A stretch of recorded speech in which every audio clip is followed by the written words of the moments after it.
Welcome viewers and dear learners to my channel Learning English with Amol. This video is about the novel Around the World in 80 Days. It is full of adventures and excitement which the readers come across and enjoy from the beginning to the end.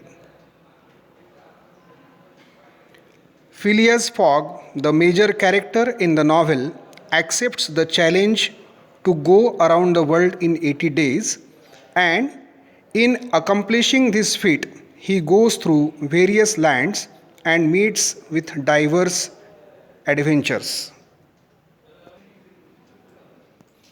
Thus, the novel proceeds at a fast pace, and there is always some excitement resulting from the various encounters. विद्यार्थी मित्रांनो, ही कादंबरी around the world in 80 days ही अत्यंत साहसपूर्ण आणि रोचक घटनाक्रमांनी भरलेली आहे. सुरुवातीपासून तर कादंबरीच्या शेवटपर्यंत आपल्याला असे आढळून येईल की प्रत्येक घटना ही वाचकाची उत्कंठा वाढवणारी आहे.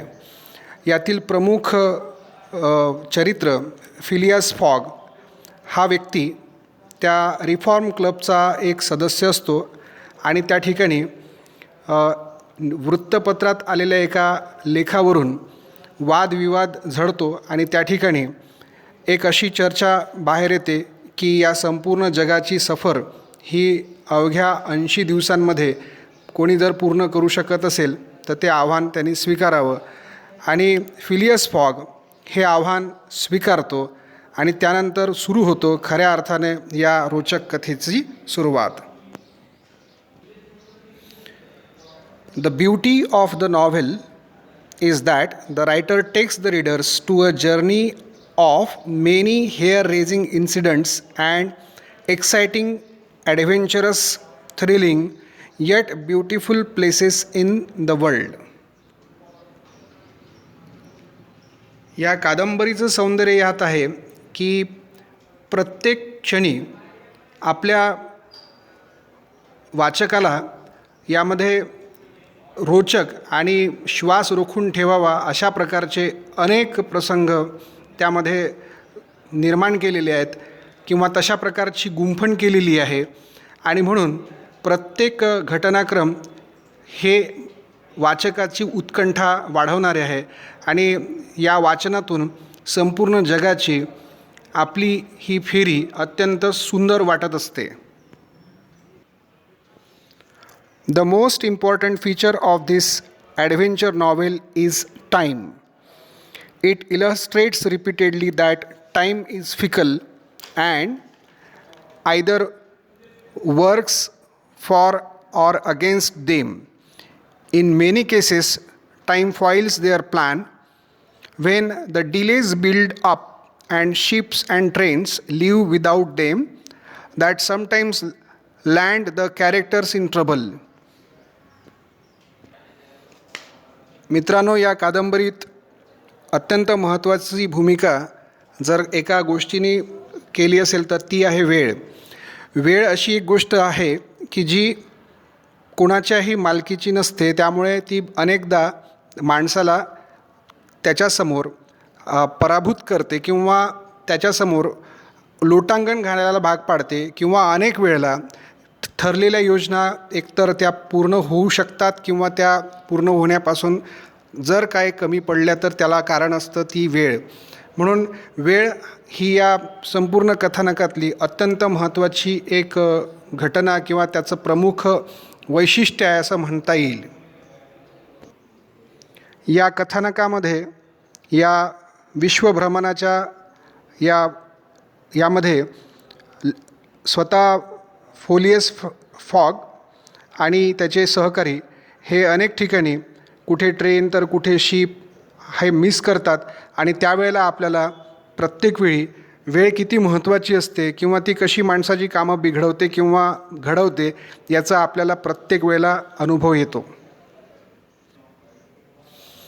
In the end Fogg wins the bet as he gained a day when crossing the international deadline.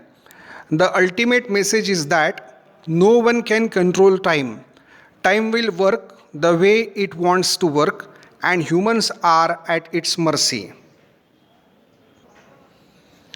सरतेशेवटी Phileas Fogg हा विश्वभ्रमणाची 80 दिवसात पूर्ण करण्याची सफर पूर्ण करतो आणि ही शर्यत तो जिंकतो.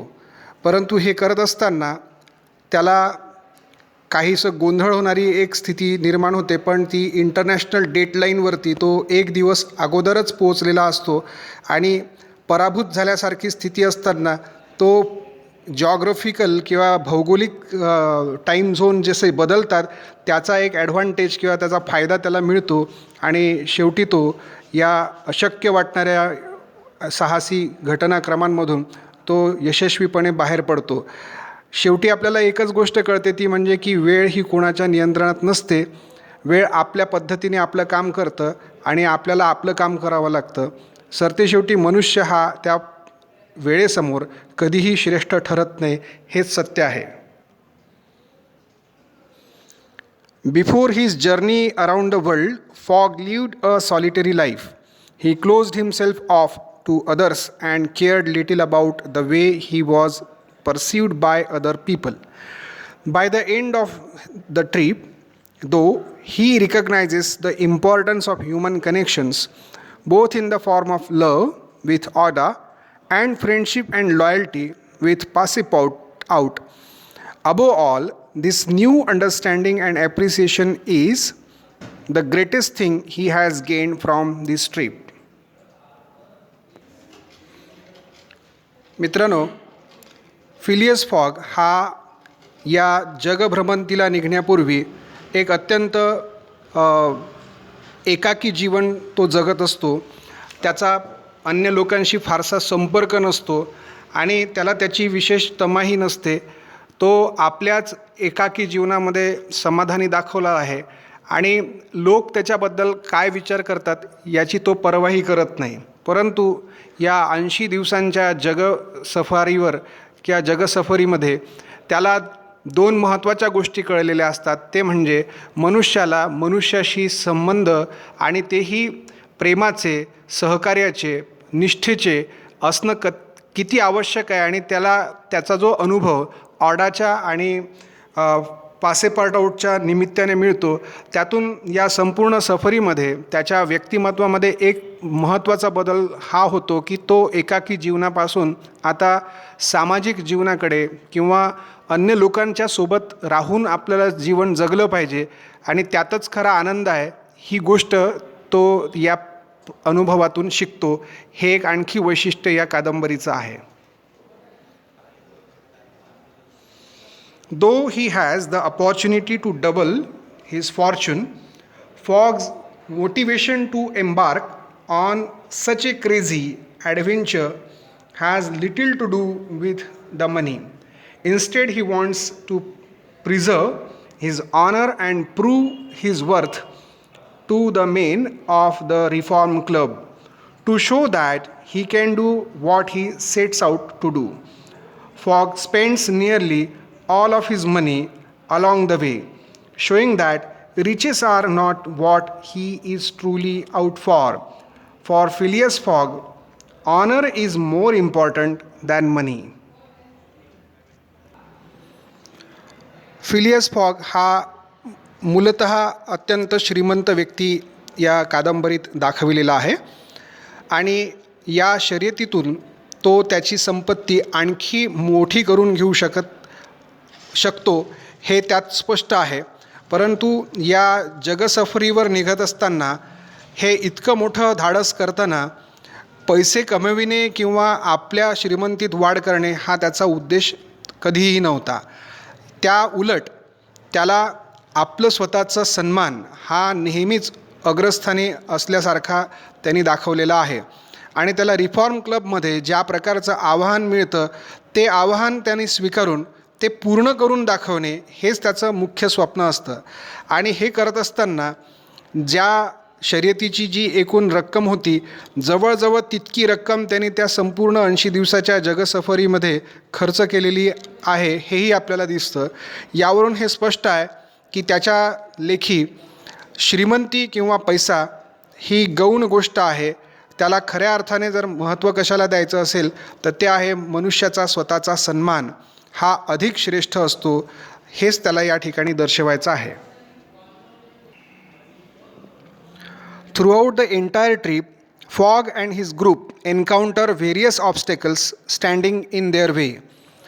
These challenges allow them to use their quick thinking to come up with innovative solutions to even the most complicated of problems, relying the message that no problem is unsolvable. It is not only Fogg who shows his clever wit in coming up with solutions. Passepartout too shows his ingenuity in multiple situations. या 80 दिवसाच्या जगसफरीमध्ये Phileas fog आणि त्याचे सहकारी प्रत्येक दिवशी एक वेगळ्या संकटाला आणि वेगळ्या आव्हानाला सामोरे जातात आणि त्यावरती मार्गही काढतात. या संपूर्ण कथानकामध्ये फिलियस फॉग आणि त्याचा सहकारी पासेपोर्टाउट हे अत्यंत प्रतिकूल, कठीण आणि अशक्य वाटणाऱ्या सर्वच अशा संकटांवरती लीलया मात करतात. त्याचं मुख्य कारण म्हणजे फिलियस फॉग हा अत्यंत हजरजबाबी आणि कुठल्याही गोष्टीवर योग्य निर्णय वेळेत घेण्यासाठी सक्षम असतो.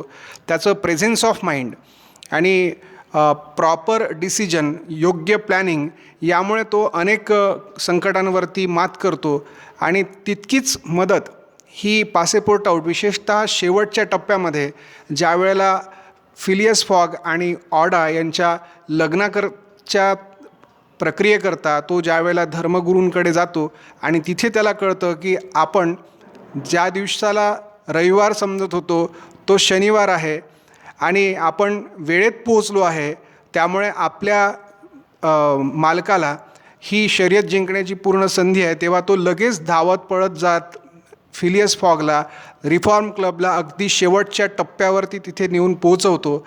हे सर्व हेच दाखवतं की माणसाच्या अंगी वेळेवरती निर्णय घेण्याची क्षमता असली तर अशक्य वाटणाऱ्या गोष्टीही शक्य होत असतात. तर हे प्रमुख बिंदू या कादंबरीमध्ये आपल्याला विशेषतः दिसून पडतात. Dear friends, in this novel Around the World in 80 Days, which is full of adventures and excitement, wherein we learned the three major things. The first is the importance of time, which plays the vital role there in the entire novel. Second thing is that while dealing with, one has to be always social and one needs to have an organization of human beings around so as to meet one's objectives. And finally, we get to know that despite having hundreds and thousands of challenges around and adversities, one can overcome all odds by using one's presence of mind, one's wit, and one's overall proper planning. So these are the few things which we have to underline in the course of reading this novel. So this is all about the theme of the novel. If you like this video, please mark like, share it with your friends and relatives, and don't forget to subscribe the channel. Thank you.